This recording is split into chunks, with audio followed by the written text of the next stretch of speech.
Bugün birlikdə pizza xəmiri hazırlayaq. Qazana suyu, südü, şəkəri, mayanı əlavə edib, bunu da əlavə edib xəmirimizi yoğurmağa başlayırıq. Uma çalına gələnə kimi orta bərklikdə xəmirimiz alınır. Təxminən 10 dəqiqə bu formada yoğurub, xəmiri yoğura-yoğura duzu əlavə edirik. Buzu əlavə edib xəmirimizi yarım saat yoğurmağa veririk. Xəmirimiz yarım saat yoğurulur, tam hazır olana kimi yoğurulur.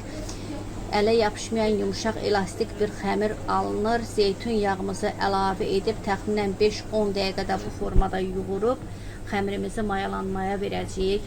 Üstünü salafan və yaxud da dəsmalla bastırıb 3 saat yarım xəmirimiz mayalanacaq.